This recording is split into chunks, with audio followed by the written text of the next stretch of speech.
Hola, bienvenidas y bienvenidos a El Puente, un espacio de encuentro en medio de la diferencia donde buscamos tener conversaciones tranquilas, sosegadas, pero profundas. Este episodio es de la mano de una persona que ha trabajado gran parte de su vida en la defensa de los derechos humanos, también de los derechos laborales, y la idea es un poco que conversemos justamente sobre eso, sobre cómo es ser defensor de derechos humanos en Colombia, cómo es pasar del litigio a la representación política y cuáles son las encrucijadas del gobierno Petro en medio de unas transformaciones sociales que parece que tienen las puertas cerradas en el Congreso. Entonces, representante Alirio Uribe, bienvenido al Puente. Bueno, muchas gracias, David. Un saludo para ti y para toda la audiencia del Puente y agradecerte la invitación. Si quiere, un poco para que empecemos y rompiendo el hielo, pero también esta idea que tenemos de los políticos muy aseñorados, muy acartonados. ¿Quién es Alirio Uribe? Bueno, yo soy un abogado, ¿no? Soy defensor de derechos humanos. Nací en Bucaramanga, pero nunca viví allá. He vivido toda la vida en Bogotá. Mis trabajos fueron ser vendedor. Yo siempre fui vendedor aquí en Bogotá, con eso pagué mis estudios. Y luego me hice abogado defensor de derechos humanos, ahora soy político y sigo siendo vendedor, vendo futuro, vendo esperanza. Interesante forma de ver la política, digamos. Obviamente buena parte de política es promesas y proyectos, pero vender sueños y esperanza también es una forma bonita de verlo. Sí, ¿no? Y vendí esperanza a las víctimas, o sea, yo trabajé 26 años con víctimas. ¿Tú qué le puedes decir a una mamá que le desaparecieron un hijo o que le mataron a su hijo o que tiene en la cárcel una hija o que está desplazada y le quitaron su tierra, su casa y que llega a una ciudad a volver a nacer otra vez, o que están en el exilio y tienen que empezar a aprender a hablar y a hacer otra vida? Entonces siempre también había que venderles esperanza de que había que seguir viviendo, de que había que rehacer la vida, de que había que buscar justicia, darle poder a un abogado supuestamente para que le devolvieran la tierra o para que le ayudara a encontrar a su hija desaparecida o lo que sea. Entonces, pues siempre hemos estado ayudándole a la gente a pensar que este país puede ser mejor. Sí, si quiere vamos un poco a sus inicios. ¿Qué lo lleva al derecho? ¿Qué lo encamina finalmente a estudiar derecho? Bueno, la verdad yo inicialmente quería ser médico, ¿no? Cuando terminé mi carrera, digamos, cuando me gradué de bachiller y eso, y apliqué a una beca para irme a Rusia, me la gané. Y en esa época hubo la revolución en Nicaragua y nos aplazaron a los que habíamos ganado la beca para ir a estudiar a Rusia medicina en la Patricio Lumumba. Y entonces terminé de abogado, pero digamos que siempre con el ánimo de buscar justicia, ¿no? Ya después de que estudié Derecho y lo ejercí, me di cuenta que el derecho entraba por la puerta y la justicia se tiraba por las ventanas, ¿no? Pero bueno, ese fue el camino que me tocó y pues ha sido interesante.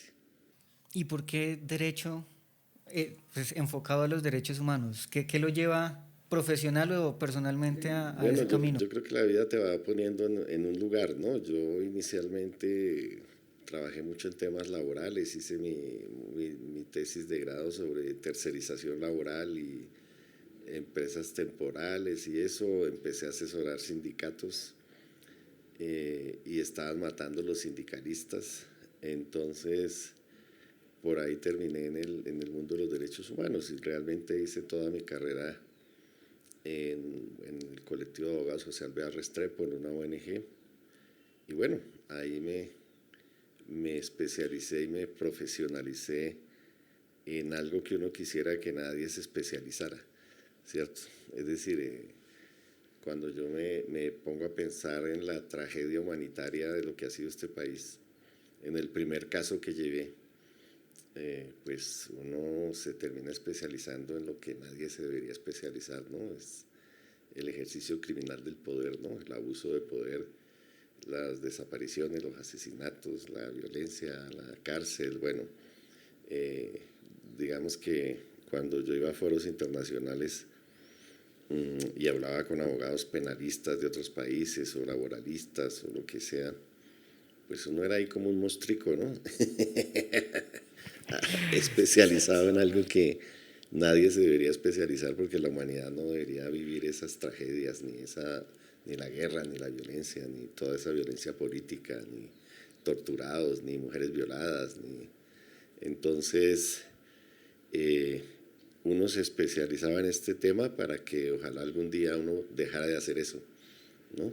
Al escucharlo en ese tema, pareciera también que estuviera esa violación sistemática de los derechos humanos por el Estado casi que normalizada en Colombia, o más que normalizada, muy silenciada. Sí, indudablemente. O sea, cuando, digamos que mi primera experiencia social fue en el paro cívico del 77, que yo era dirigente estudiantil y ahí hubo 100 muertos en ese paro, me acuerdo que me echaron del colegio, bueno, toda esa cosa. Digamos que ahí yo empecé a mirar. Luego ya en la universidad pues también tuve contactos con movimientos sociales, populares y demás. Y luego tú te vas dando cuenta de eso, de que hay unos infiernos que uno no conoce, ¿no? Entonces yo arranqué en el colectivo con la justicia secreta. Aquí los jóvenes de hoy, abogados, no saben que aquí hubo jueces sin rostros, fiscales sin rostros, testigos sin rostro, que uno litigaba frente a un espejo con un distorsionador de voz, que duramos 10 años para tratar de desmontar esa supuesta justicia, que después de que la tumbamos, los distorsionadores de voz que usaban, que uno no sabía si el juez era hombre o era mujer, si el fiscal era hombre o era mujer, si el testigo era hombre o... Con esos distorsionadores de voz nos amenazaban de muerte, ¿no? ¿Qué O tal? sea, se reciclaron, ¿no?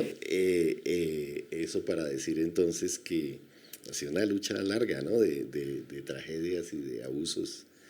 Y obviamente ahí aprende uno esos infiernos, el infierno de las cárceles, el infierno de los familiares de los desaparecidos, de la gente que ha sido objeto de tortura. Luego ayudábamos a crear asociaciones de desplazados, eso fue terrible, o sea, que tuvimos años en 500.000 desplazados por año. Bueno, asesinatos, aquí hubo épocas donde asesinaban 100 líderes por mes, ¿no? Es decir, era una cosa, no, era más, porque eran 3.000 al año, eran casi 80 líderes por día.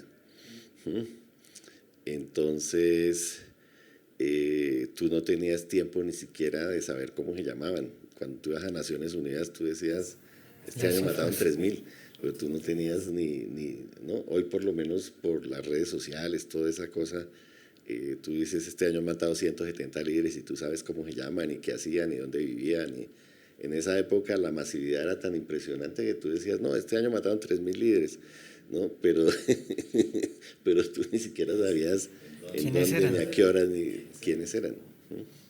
Y digamos, ¿cómo ha sido también? Podemos decir que llevas 30, 40 años en este tema. ¿Cómo ha sido en lo personal trabajar en la defensa de derechos humanos, y podemos pensarlo en términos emocionales, en términos económicos, pero obviamente en términos de seguridad? Bueno, no, yo pienso que, o sea, ha sido como estar en una sala de urgencias, ¿no? En un hospital, o sea, cuando te llega uno con avaliado, el otro con las venas cortadas, el otro que se tomó un veneno, bueno, no sé, me imagino a alguien que está con un infarto. Entonces, yo he actuado como en una sala de urgencias en mi trabajo de abogado defensor de derechos humanos, y eso me ha permitido aprender muchísimo. Digamos que estar en el colectivo de abogados era eso, era una escuela de aprendizaje intenso, porque tú tenías que atender tantas tragedias y tantos casos que aprendías, o sea, no era virtuoso aprender, sino que era era un estado de necesidad, ¿no? De atender tantas cosas. Obviamente, el conocer el riesgo de la gente te ponía en riesgo a ti, o sea, uno tenía que preocuparse por el familiar que te daba poder para que no lo fueran a matar porque te daba poder. A veces uno tenía que preocuparse de la vida de los testigos para que no los asesinaran antes de declarar. A veces era más fácil cuando ya habían declarado que antes de declarar, porque era cuando los buscaban para matarlos para que no declararan. A veces ayudar a proteger al fiscal o al juez porque lo iban a asesinar. De hecho, yo estuve una vez en un juicio en Santa Marta el viernes, el juez dictó sentencia y al otro día, sacando el carro de la casa, lo ametrallaron, ¿no? Es decir, a veces nos tocaba, y obviamente pues nosotros también éramos amenazados como abogados y así tratábamos de hacer justicia, ¿no? Amenazaban a los investigadores. Aquí hubo una época, en un solo año mataron casi 400 investigadores del CTI y el país no sabía de eso. ¿Y qué hacían los investigadores del CTI? Pues hacer las pruebas de los crímenes que ocurrían.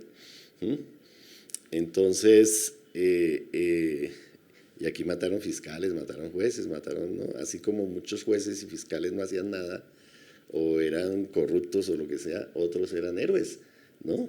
En las decisiones que tomaban. Entonces, cuando tú me preguntas eso, pues sí, siempre estuve en niveles de alto riesgo que se manejaron, pero digamos que emocionalmente tú sabías que estabas haciendo lo correcto, ¿no? Digamos, si tú me preguntas, yo en el trabajo de derechos humanos conocí la mejor gente, ¿no? Los líderes sociales, los líderes ambientales, las mujeres que defendían sus derechos, que denunciaban los casos, en lo internacional lo mismo. Entonces yo creo que en el mundo de los derechos humanos tú conoces la gente que lucha por la transformación, por los cambios, por la vida, por la paz, por la defensa del agua, por defender el derecho a la alimentación, por defender el uso de anteojos, por lo que sea. Pero es la gente que está pensando en cosas superiores, ¿no? Entonces yo puedo afirmar que conocí la mejor gente y que mi trabajo siempre fue reconocido y fue necesitado. Entonces es como, insisto otra vez en la sala de urgencias, estás salvando vidas todo el tiempo, entonces tú ¿no? Y te inventas cosas loquísimas para salvar la vida, ¿no? de la gente, para protegerlos, Entonces, digamos que había compensación frente al riesgo, ¿no? Por supuesto, yo tuve que dejar la universidad, yo no podía ir a marcar tarjeta de 8 a 9 en una cátedra nocturna en una universidad porque ya sentía que me iban a matar en la universidad. De hecho, me amenazaron cuando fui profesor universitario y entonces yo sentí que tenía que aislarme, difícilmente yo no podía andar en carro en Colombia, no podía ir a determinados territorios. De hecho, hubo un momento en que la fiscalía me dijo, usted no puede aterrizar en estos aeropuertos porque lo pueden desaparecer, ¿no? Hablo, por ejemplo, en Córdoba, ¿no? Aterrizar en el aeropuerto de Córdoba o cosas así.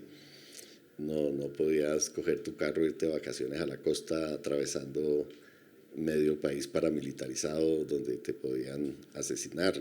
Tenía que irme o fuera del país o quedarme encerrado o lo que sea.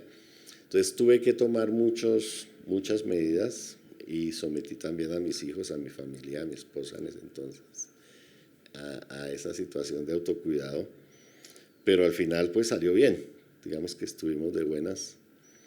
Cuando me trataron de asesinar algunas veces o capturaron la gente o se filtró la información o yo no fui ese día al juicio porque temí que ese día me iban a matar y efectivamente después un paramilitar por allá declaraba que ese día me estaban esperando para matarme, ¿no? Cosas así de suerte también, ¿no? Digamos que siempre tuve la idea de que las víctimas me cuidaban. Un poco escuchándolo, digamos, me surgían dos preguntas. Una es un poco, pues, ¿quién defiende al defensor de derechos humanos? ¿Quién lo protege?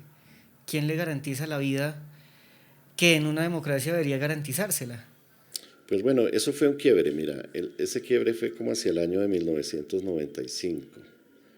En el año 1995 Amnistía Internacional hizo por primera vez en Colombia un seminario sobre los defensores de derechos humanos.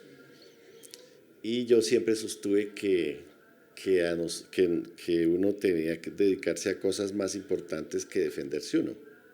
Sobre todo si tú eres defensor de derechos humanos, pues en lo último que deberías pensar es en defenderte tú mismo, ¿cierto? Entonces, yo creo que la estrategia de los ataques a los defensores de derechos humanos en un comienzo era desviarnos del trabajo, de lo importante que hacíamos para sacar tiempo a cuidarnos nosotros mismos. Porque nosotros en esa época teníamos programas de protección financiados por la cooperación internacional, por Amnistía, por la Federación Internacional de Derechos Humanos, no existía la UNP, no existía la Oficina de Naciones de Derechos Humanos en Colombia, no había fiscalías de derechos humanos, no, muchas de las cosas que hoy existen no existían, nosotros las ayudamos a crear. Y en ese momento fue el quiebre porque fue cuando por primera vez nos sentamos a hablar de qué estaba pasando con los defensores de derechos humanos, después qué están pasando con los ambientalistas, después qué está pasando con los líderes sindicales y la violencia antisindical. Digamos que un momento en que sí los defensores de derechos humanos en Colombia y en el mundo nos volvimos sujetos peligrosos para los estados. Pero eso no fue siempre así, digamos que fue un momento en que se tomó conciencia de eso. Y ahí pues nos perdimos porque tuvimos que dedicarle mucho tiempo y perder mucho tiempo en eso, que nos desviaba del trabajo de alguna manera, ¿no?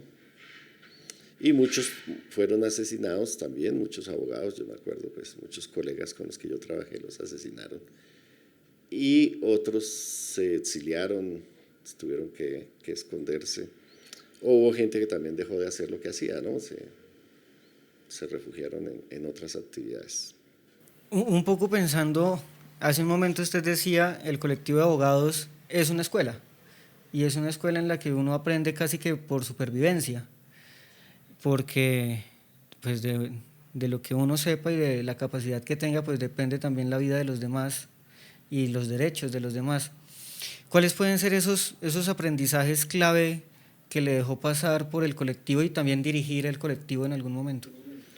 Bueno, el colectivo fue una escuela y lo pongo en ese quiebre del 95. Nosotros éramos al comienzo 9 abogados.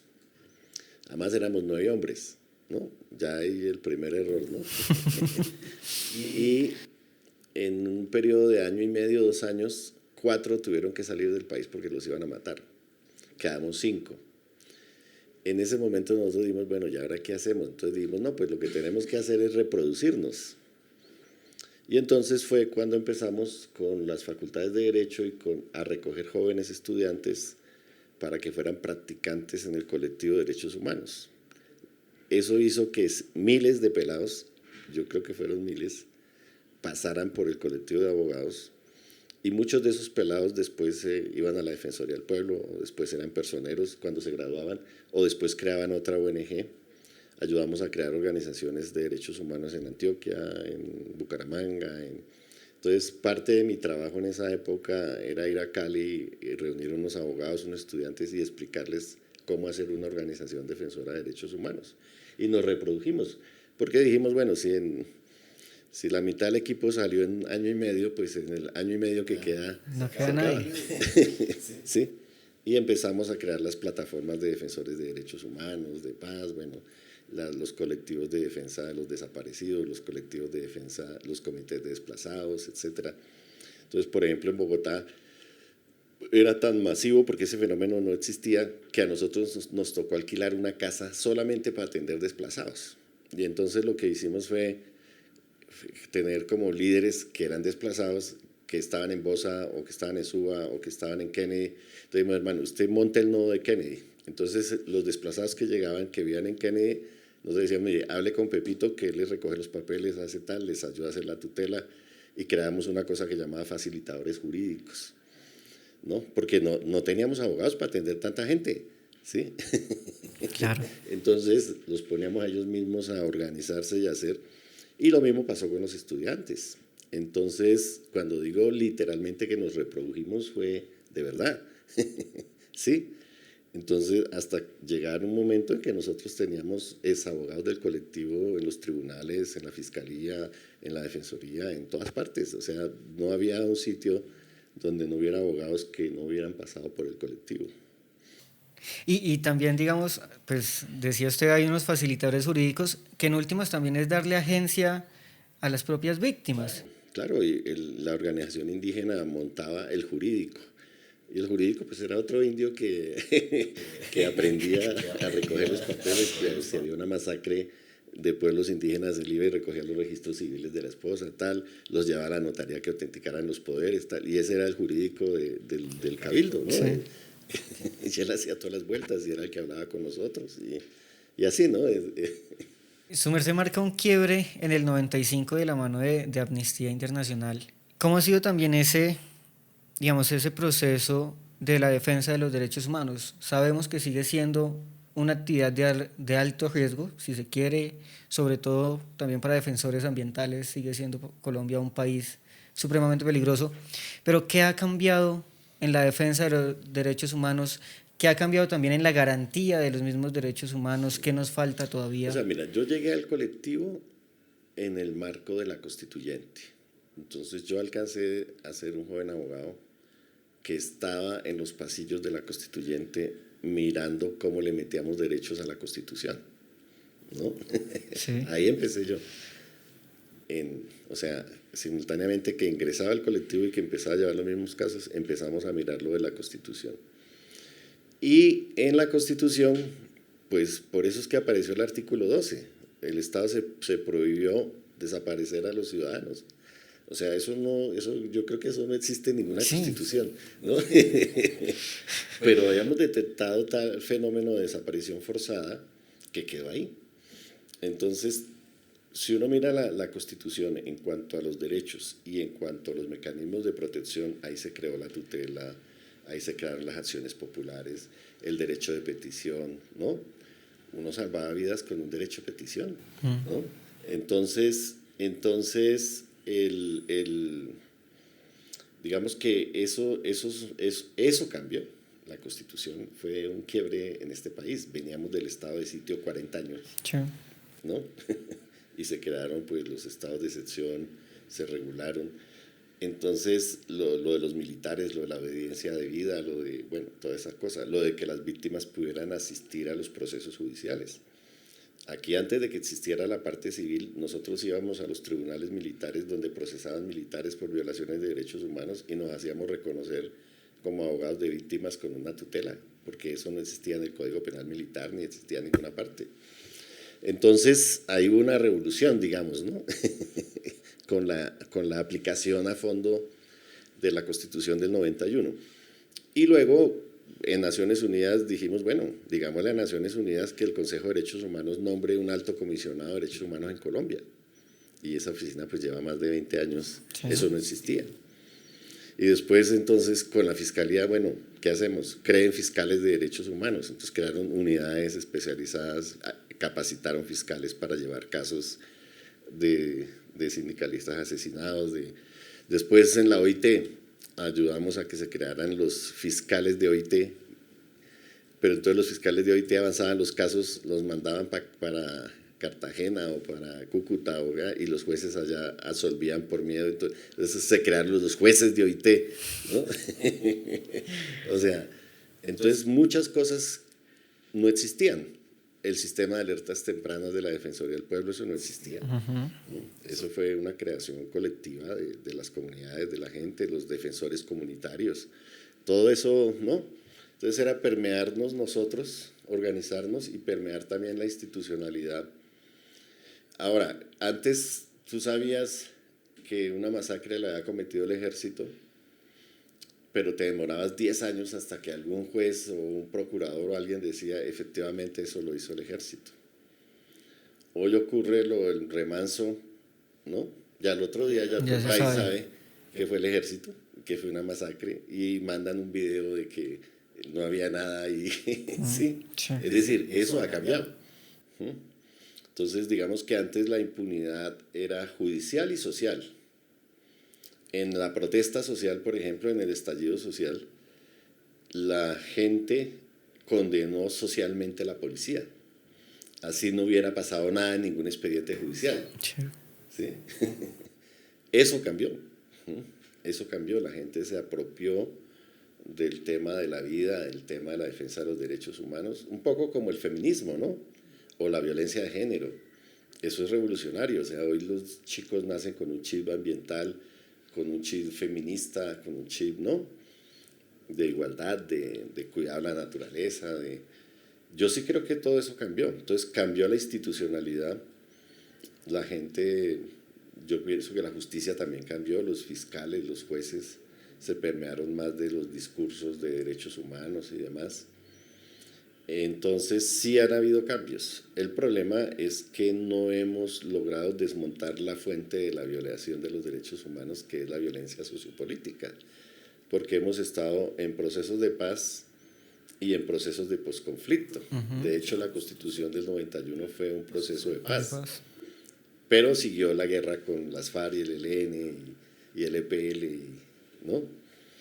Después hicimos la paz con las FARC, pero siguió la violencia con el ELN y después con las disidencias. Ahora tenemos 5 disidencias de las FARC. No, es una locura, o sea. Y más al fondo de eso, pues tenemos el problema de que no hemos hecho la reforma rural integral, y más al fondo, de hecho, es las economías ilegales como el narcotráfico. Entonces tenemos un país donde es legal consumir marihuana, donde tú puedes tener un porte individual, incluso puedes tener un porte familiar, incluso, sí, ¿no? O incluso puedes tener una dosis tú puedes tener una libra de marihuana y decir que esa es el aprovisionamiento del mes, y eso está protegido, ¿no? Y luego le decimos, y ustedes, señores mafiosos y narcotraficantes, hagan el favor y vendan la marihuana, ¿no? O sea, le damos el negocio a la mafia, sí, y le damos la libertad a la gente. O sea, es un país loco. Es un contrasentido. Hace 2 años, en el 8º debate, se cayó el acto legislativo que legalizaba el cannabis. O sea, este Congreso le dijo al país, no, ese negocio es de la mafia, no lo toquen. Sí. Entonces, el tema de las drogas, el tema del narcotráfico, el tema del oro, la minería ilegal, toda esa vaina, pues es lo que no hemos logrado erradicar, que son los financiadores del conflicto. Entonces aquí hay mucha gente que le conviene la guerra, los contrabandistas, porque el contrabando, los pitufos, toda esa vaina, porque ellos son los que lavan todo el dinero de la mafia, ¿no? Sacan cocaína y traen televisores, electrodomésticos, bueno, lo que sea, ¿no?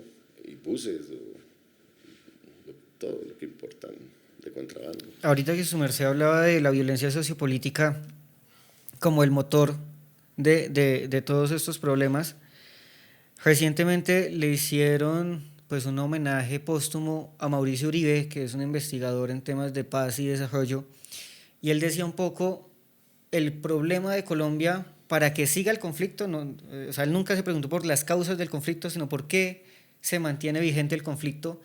Es una visión anticampesina y antisindical que tenemos en el país.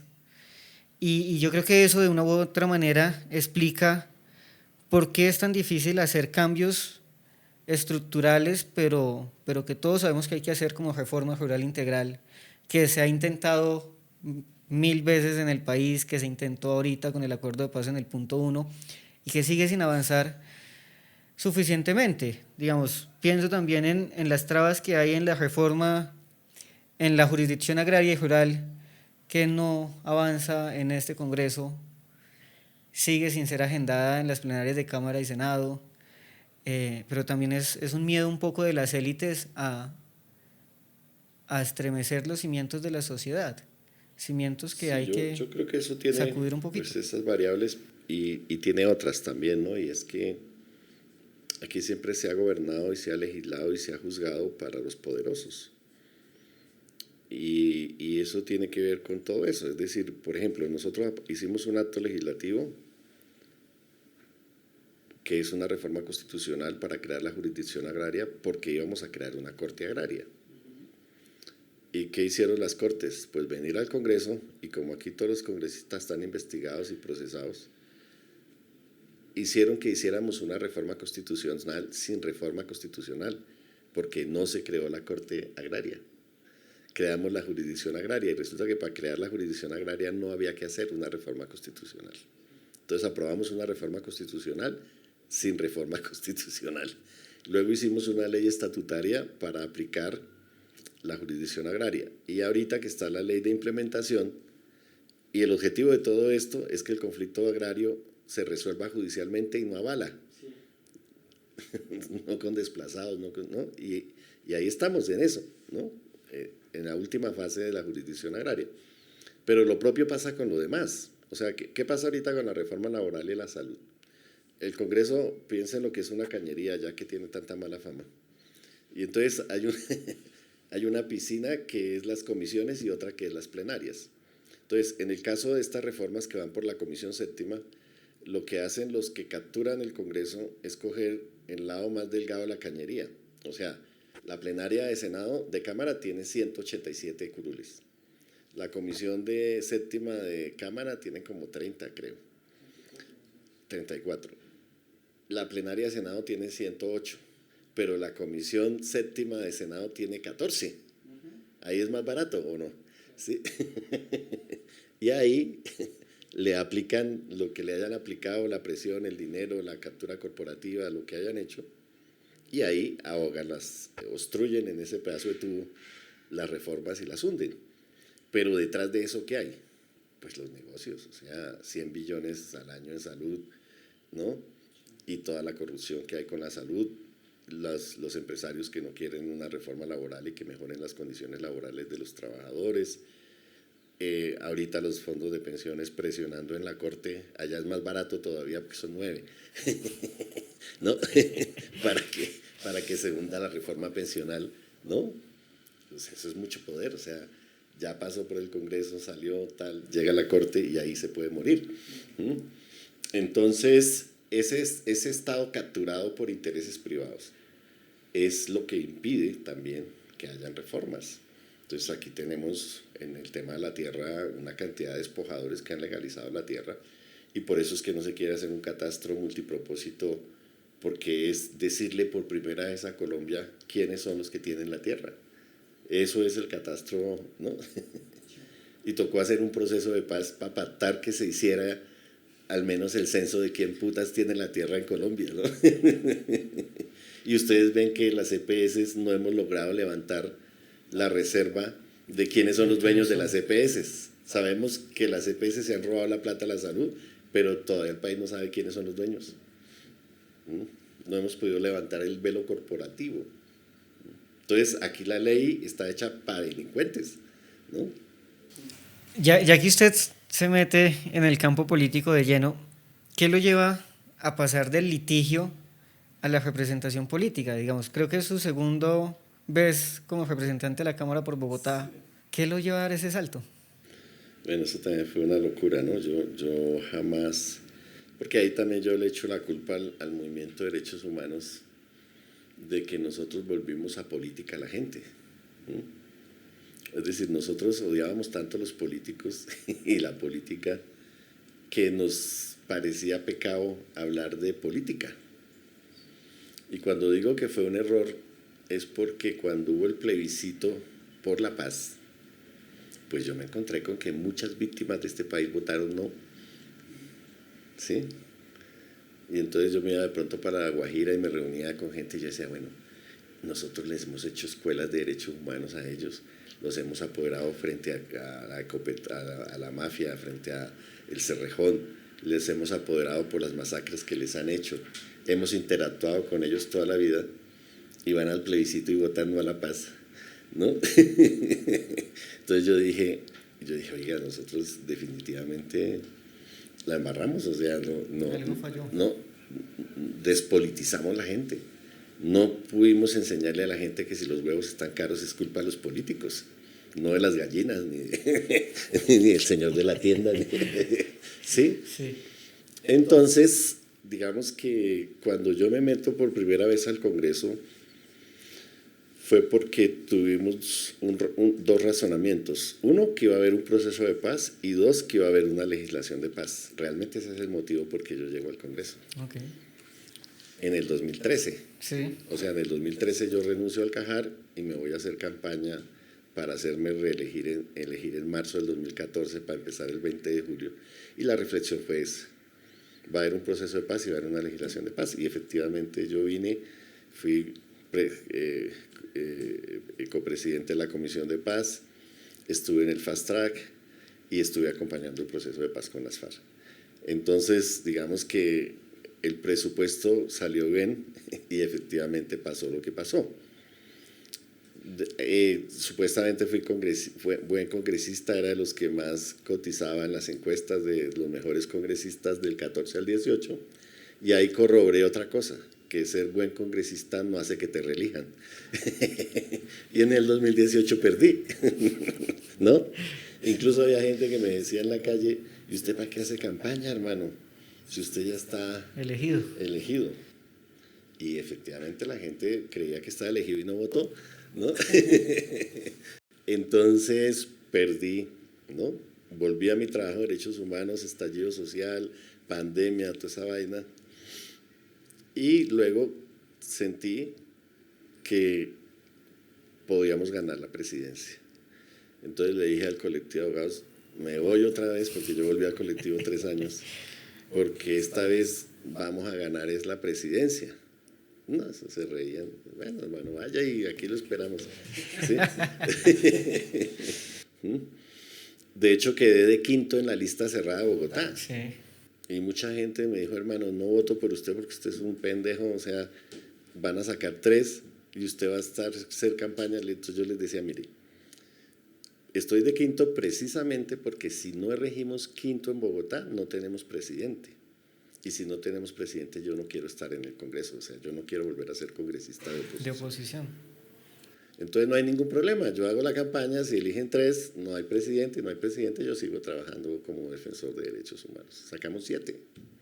Nadie había sacado 7 cámaras en Bogotá.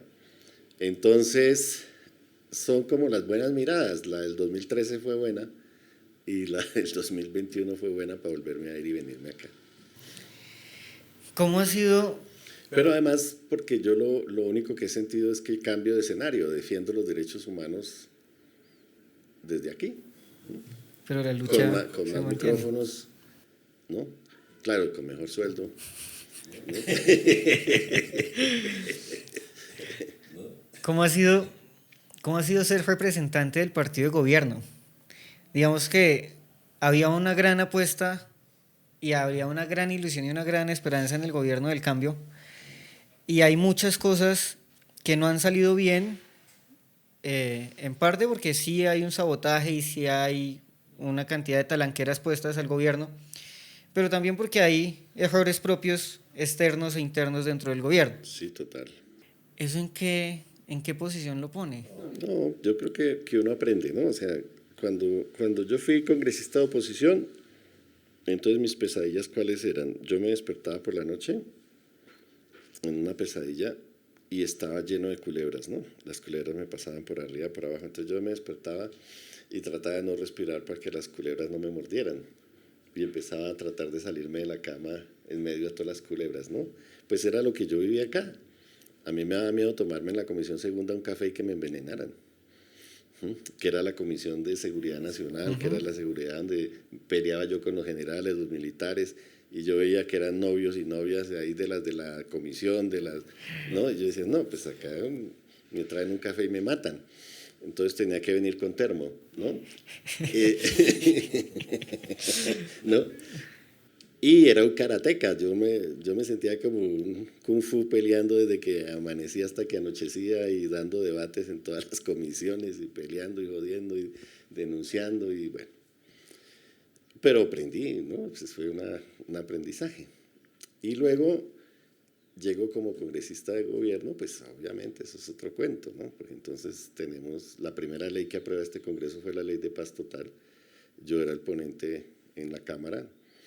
La aprobamos de una, en el Senado hundió el Servicio Social de Paz y yo lo reviví en la Cámara. No, la berraquera, o sea, hemos sacado 65 leyes que tienen que ver con la agenda del cambio y que ya están sancionadas. Es otro cuento, o sea, ¿no? Pero por supuesto, ha sido también terrible y decepcionante ver cómo funciona el Congreso ya cuando tú estás en el gobierno y te das cuenta lo que es armar mayorías, ¿no? O sea, eso es horroroso, o sea, cómo se arman las mayorías para la legislación, todo lo que tienen que conciliar, arreglar y demás y tal, y entonces vamos a votar, ¿qué votamos la otra vez? Pues la misma reforma a la salud. Entonces sí, vamos a votar, pero entonces los liberales nos votan la reforma a la salud si quitamos la cláusula de transparencia para contratar los gerentes de los hospitales. Entonces listo, damos ese artículo para que los otros voten la ley y si no, no habían mayorías. Eso es una mierda, o sea, ¿no? Sí. Porque ya tú votas en contra tuya, ¿no? Claro, en parte también, ¿no?, es renunciar claro, a sus principios. Claro. Y ya cuando uno mira lo que ha pasado en el gobierno, pues uno, que ha llegado gente a robar, que es indudable que eso ha pasado, que hay gente que ha llegado a robar, o gente que no hace lo que hay que hacer, pero también encuentras la inexperiencia, ¿no? Un ejemplo, las CAR. Cuando apenas llegamos al gobierno había que cambiar las direcciones de todas las CAR del país porque se vencen los plazos y demás. Entonces el gobierno dice no, que eso lo maneja ambiente, el Ministerio de Política no se meta, del Interior, no sé qué, tal. Todas las CAR quedaron en manos de corruptos y de derecha, ¿no? Cuando pasó eso, yo me acuerdo, yo mandaba, mire que en tal departamento, mire, este sabe el tema tal, pero es un ladrón, este no sé qué, pero eso no. Y yo decía, este es el peor. Y ese era el que elegían, ¿no? ¿No? Y claro, pues la ministra del Medio Ambiente, que es una santa y que yo la canonizaría a Susana y que sabe el tema, no tiene ni idea de política, ni de que eran los políticos los que elegían el director. Entonces, todo se equivocó el presidente diciendo al ministro que no se metiera, se equivocó Susana creyendo que ella lo podía manejar con transparencia porque era el que supiera el tema, ¿no? Entonces, yo ahorita en muchos sectores, en muchas reuniones que yo tengo con gobierno, con funcionarios de gobierno, les digo, bueno, hermano, ya que ustedes no hicieron nada en estos 4 años, salvo aprender cómo se hace, nos toca, porque vamos a ganar el próximo año, o sea, yo creo que vamos a ganar el próximo año, nos toca en el próximo año salotrón. Pues puta, en el primer 6 meses, ¿qué es lo que se va a hacer? Claro. de lo que se aprendió, que no se hizo y que se debe hacer. Entonces, si tú me preguntas qué hemos tenido una escuela de gobierno. Entonces, por ejemplo, este año hay 18,000 cargos en concurso. Entonces, lo que yo me he dedicado, abrí un link y se inscribieron ahí 4,000 sin promocionarlo. ¿Quién quiere participar? Ya que dicen que nosotros somos los inteligentes, los que sabemos, los más pilos, pues hueputa, concursen y gánense en esos 18,000 cargos. ¿Sí o no? O sea, sí, es concreto. Hay 18,000 cargos a concurso, 9,000 y pico nacionales y los otros territoriales. Pues lo que necesitamos es que la gente joven, los pilos, los que estudian tal, apliquen a esos concursos y ganen, ¿no? Yo creo que, digamos, buena parte de las tensiones también se han dado desde la oposición diciendo que este es un gobierno de activistas y que desprecia la técnica y que desprecia el conocimiento. Yo creo que por un lado hay ingenuidad política y es difícil creer que Gustavo Petro es ingenuo políticamente cuando lleva 30 años jugando en el ajedrez político colombiano, pero por ejemplo Susana sí creyó que esto era limpio y técnico y se le olvidó el componente político. Y un poco la pregunta también es ¿cómo conciliamos lo técnico y lo político? O sea, no se trata de una cosa o la otra, sino cómo esas dos pueden ir de la mano. Es que tenemos que hacer escuelas políticas y escuelas de gobierno, porque hemos tenido los dos problemas. Hemos tenido gente que sabe mucho de un tema, pero cuando llega a los cargos no ejecuta, no contrata, no gobierna. También hemos encontrado gente que sabe hacer cosas, pero no conoce los temas. Entonces, cuando yo digo que necesitamos una burocracia progresista, es porque necesitamos, el Estado está hecho para que nada funcione, de verdad, ¿no? O sea, cuando uno habla con un superintendente y te dice, Alirio, me tocó poner 5 funcionarios para que me ordenara los procedimientos de esta institución y me salieron 1.400 procedimientos. ¿Sí? O sea, casi que para contestar el teléfono hay un protocolo, ¿no? Y si violas esos protocolos, violas la ley, Sí, el tipo me decía, Lirio, es que yo no puedo ni siquiera mover este escritorio para ponerlo allá en ese rincón porque tengo que llenar un formato, tengo que hacer, ¿no? O sea, es una locura cómo funciona el Estado y demás. Entonces yo lo que creo es que hemos hecho la escuela, hemos hecho muchas cosas buenas, pero hubo cosas estructurales que no hicimos, ¿no? Y que hay que pensarse si tenemos un nuevo gobierno con las experiencias y las cosas aprendidas, qué es lo que realmente hay que hacer. Entonces hemos tenido el más sabio en un tema, en una dirección, y no ha hecho nada. Escribió los mejores libros, dictó las mejores conferencias, nadie puede decir que no sabe el tema, pero se volvió una bola ahí, ¿no? Porque no entiende el Estado. Claro. O porque le montaron un secretario jurídico, un secretario general, que a todos le dicen, no, eso no se puede, no, eso no se puede, no, eso no se puede, no, eso no se puede. Y como no es abogado, sino ambientalista o X Pues técnico. le cree al jurídico. Sí, pues si el abogado le dice, no, es que usted hace, lo mete preso. Sí, Ahí también pienso un poco, pues el Estado colombiano lo construyeron, lo pensaron los abogados. Obvio. Y después los economistas se adueñaron del gobierno. Pero y los contratistas. Mira, la prueba es el canciller. O sea, primero se cae el canciller que un contrato chimbo de imprimir pasaportes. Pero entonces, ¿cuál es el papel, digamos, cuál puede ser el papel del derecho y de los abogados en ese proceso de transformación social que atraviesa el proceso de transformación del Estado? También necesitamos abogados, obviamente, para que asesoren bien a los funcionarios en cuanto a procedimientos, en cuanto a contratación, en cuanto a todo eso. Hay dos temas que yo creo que tenemos que tocar antes de terminar. Uno, obviamente, es la consulta popular que usted ha salido a defender vehementemente. Y el otro es el tema de paz total. Digamos, no sé si es una falta de política de seguridad, no sé si es un fracaso e improvisación en la política de paz, pero digamos, usted ha trabajado todos los temas de derechos humanos, ha trabajado todos los temas de seguridad. ¿Cuál es la lectura también de 7 procesos, 8 procesos sociojurídicos que no funcionan, paz urbana que no tiene seguridad jurídica? Ahí a qué están jugando desde el gobierno. Yo pienso que hemos tenido muchos problemas. Uno, que la guerra está tan afianzada y tan arraigada en este país y tiene tantos enemigos que había que hacer fracasar la paz total. A mí me parece que la paz total era virtuosa en el sentido de que era la paz territorial, la paz en los territorios, el Estado haciendo presencia integral, sustituyendo las economías ilícitas, aplicando el acuerdo de paz. Digamos, todo eso era positivo. Y no esperar a firmar la tregua o el cese al fuego cuando se firmara el acuerdo, sino dejarnos de matar de una vez. Sí, o sea, a través de los ceses al fuego y demás. Yo creo que los principios eran virtuosos, ¿no? Sí. Pero la realidad no. Incluso la realidad del discurso del gobierno, porque a veces una cosa decía el presidente, otra cosa decía el alto comisionado y otra cosa decía el coordinador de cada mesa de negociación. Entonces, si yo era armado, yo decía, bueno, ¿y a quién le hago caso? ¿No?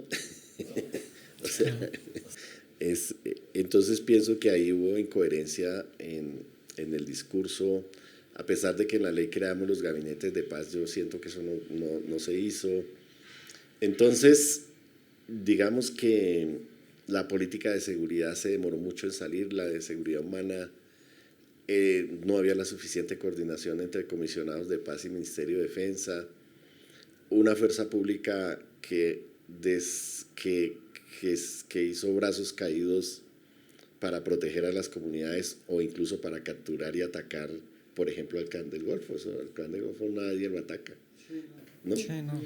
Eso ya es hegemonía. Y la fuerza pública, ¿no? Y una derecha civil y militar que le importa un pito si en el Catatumbo se muere todo el mundo, porque esa derecha civil y militar siempre ha pensado que todos los que viven en el Catatumbo o son de las FARC, o son helenos, o son disidencias, o son narcos, o que se mueran todos. ¿no? Entonces, un ejército que no le quiere dar positivos al presidente, entonces no captura a los comandantes, ni los da de baja, ni nada, ¿no? Son miles de cosas, ¿no? Una derecha queriendo que el país se desestabilice para poder hacer la campaña y ganar en el 26. O sea, son muchos componentes de errores propios y de intervenciones ajenas para evitar que esto salga bien. Entonces yo diría que la apuesta de Paz Total fue buena, la implementación no. Hay unos procesos que hoy están vigentes, unas mesas que están vigentes, 2 de disidencias que ahora son 2 pequeñas mesas, la mesa que hay con los del ELN de allá de Nariño y otros, lo de los espartanos y los chotas en Buenaventura, bueno, algunas cosas de paz urbana en Medellín que todavía se podrían enderezar, pero yo sí dejo claro que todos los grupos armados de derecha, de izquierda, paramilitares y demás, desde que Petro anunció que iba a ser presidente y desde que Petro dijo que le iba a apostar a la paz total, todos le creyeron. Y la prueba fue que todos sacaron comunicados diciendo que se iban a acoger a la paz total. Y la prueba fue que nos dejaron hacer campaña y no nos dieron bala. Yo no sé cómo va a pasar en el 26. Yo le he dicho al propio gobierno, mire, si ustedes no alinean a esta gente, nos van a levantar a plomo, ¿no? De aquí al 26. O sea, yo el temor más alto que tengo hoy, lo voy a decir el martes en una sesión que tenemos aquí en la Comisión de Paz, que yo convoco ahí al comisionado y demás, es que este año puede ser el año de más violencia política en Colombia, de marzo del 25 a marzo del 26 y mayo y junio, ¿no? Porque está disparado. Entonces tenemos que mirar qué hacemos en términos de acuerdos humanitarios, en términos de amarrar los grupos, de hacer alguna expectativa de paz. En eso estamos. Ahora, lo de la consulta. Pero si quiere, déjeme, yo hago un pequeño paréntesis ahí y es, digamos, obviamente, paz total era loable en sus principios, pero también uno dice, ¿por qué no se apalancan los esfuerzos de la paz total en la implementación del acuerdo del 2016? Porque, digamos, uno ve los avances del acuerdo y la implementación va demasiado lento. ¿Y por qué, si el enfoque de paz total en parte era transformación territorial, pues no se impulsaron los PEDER, no se impulsaron los PATR, que precisamente iban enfocados a eso, a transformar las dinámicas y las economías territoriales que estaban permeadas por lo ilegal? Y por el otro, pues también pareciera que hay un debilitamiento de la fuerza pública que se puede ver, por ejemplo, en las condiciones de combate aéreo, que ahorita no tenemos helicópteros. Pero un gobierno alternativo gastándose miles de millones comprando aviones, ¿no?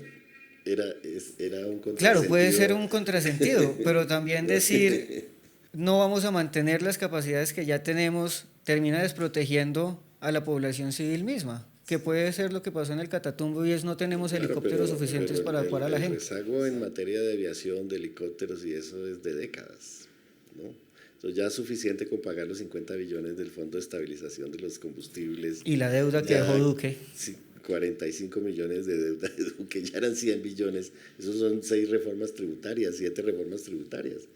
Entonces, ponernos a meternos en aviones, en helicópteros, yo sí creo que hay que mirar cómo rehacer en estos 16 meses, por lo menos que cada grupo armado sienta alguna expectativa de que si este proyecto político se reelige, podemos rehacer una propuesta de paz. Y entre tanto, respeto al DIH, acuerdos humanitarios, respeto a la población civil, o sea, volvemos a la época de la resistencia. No podemos ni dar de baja los grupos armados, ni someterlos, ni capturarlos, y tampoco podemos firmar acuerdos de paz con ellos. Entonces, por lo menos, apliquémonos a lo humanitario y a volver a ganar confianzas de cara a un eventual nuevo proceso de paz donde podamos pactar un marco jurídico no solamente para los actores políticos, sino para los actores de grupos armados de alto impacto. Pero eso no es depender de la buena voluntad de los grupos armados. Claro, por eso pues toca zanahoria y garrote, ¿no? Pero en un contexto donde la fuerza pública toma partido por... ¿Sí? O sea, si tú me preguntas qué ha hecho este gobierno con las fuerzas militares, pues lo que ha hecho es evitar que hagan un golpe, quemar un poco de generales, ¿sí? Y evitar que tumben al presidente. Y pues digamos, también hay una depuración Claro, de las economías de las fuerzas militares. Y se ha democratizado los ascensos y se ha mejorado las condiciones de los soldados. Los soldados tenían menos presupuesto para comer que un preso. Y ganaban 300.000 pesos y ahora van a ganar un salario mínimo. Entonces, sí se han hecho cosas. Y yo creo que los nuevos soldados y policías son diferentes. Pero pues en 4 años... Ahora sí, vámonos a la consulta. Digamos, muchos dicen que, digamos, el gobierno sostiene que la consulta popular es porque hay un bloqueo institucional desde el Congreso, al que se puede sumar la Corte si llegan a tumbar la pensional. La oposición dice que eso es saltarse las reglas democráticas porque el Congreso tiene decisión y autonomía para decir qué aprueba y qué niega. ¿Cómo entra la consulta en términos de legitimidad, en términos de participación, en términos de cuidado de las instituciones? Bueno, mira, yo pienso que el Congreso es un constituyente delegado y el pueblo lo elige para que haga las leyes. Y es claro que el Congreso ciertas leyes no las quiere hacer. Este Congreso nunca va a hacer una reforma política. Este Congreso nunca va a hacer una reforma a la justicia real. Mira, yo soy de la Comisión de Acusaciones y me dan palo todos los días y me meten tutelas y todo. Tengo un proyecto de ley y rogando a ver si mejoramos los procedimientos de la comisión. Pero el problema de fondo de la Comisión de Acusaciones es que la Corte Constitucional ya dijo que el Congreso no puede modificar la Comisión de Acusaciones, porque es sustituir la Constitución. O sea que solo con una constituyente tú puedes cambiar la Comisión de Acusaciones. ¿Sí? Okay. Y así en muchos temas de justicia es con una constituyente, una reforma política. Los políticos de este país no van a hacer una reforma política, que es muy sencilla, son 5 o 6 puntos. Y así, entonces, las reformas, pues lo mismo. O sea, si tú me preguntas, yo fui profesor de Derecho Laboral, yo fui presidente de la Asociación de los Abogados Laboralistas. Si tú me preguntas, la reforma laboral la mutilaron en un 70%, o sea, lo que está hoy aprobado y que se está hundiendo es el 30% de lo que había. O sea, si tú como abogado laboralista me preguntas, ¿la reforma laboral es la berraquera? Yo te digo que no. Es básica. Además es básica. Entonces, yo cuando hablo de la consulta popular, por eso yo le he dicho y le he mandado razones al gobierno por todos lados, hombre, nosotros no podemos hacer la consulta popular solo sobre lo laboral, que eso lo ha dicho el presidente. Dije, además, ¿quién se madruga un domingo a votar una pregunta que dice que el día empieza a las 6 y se acaba a las 6 de la tarde? ¿No?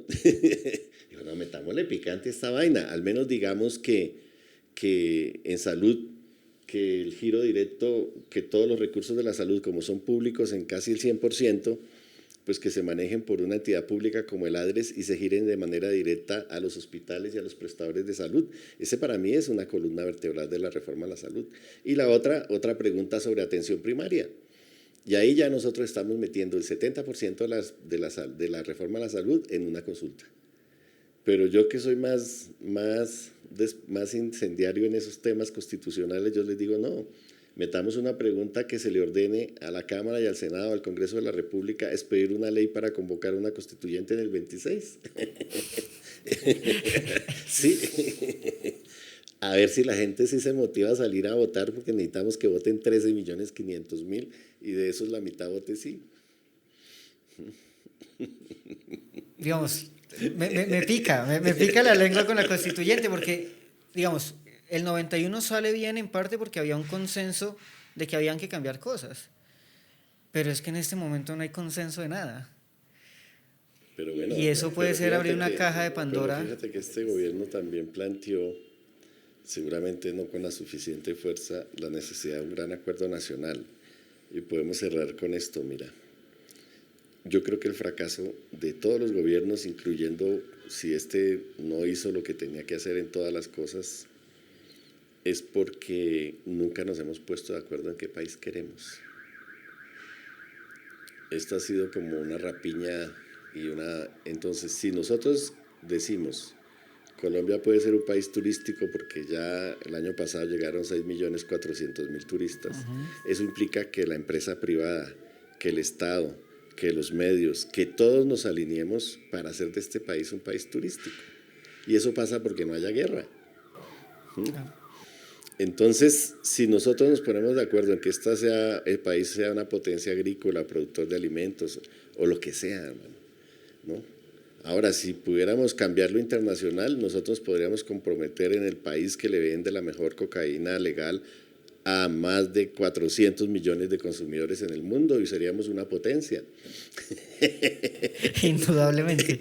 En lo que sabemos hacer, sí, producir la mejor cocaína, ¿no? Entonces, si tuviéramos un acuerdo de país, lo estoy diciendo irónicamente porque además creo que la legalización de las drogas es la única ruta, la regulación, no tanto la legalización, sino la regulación.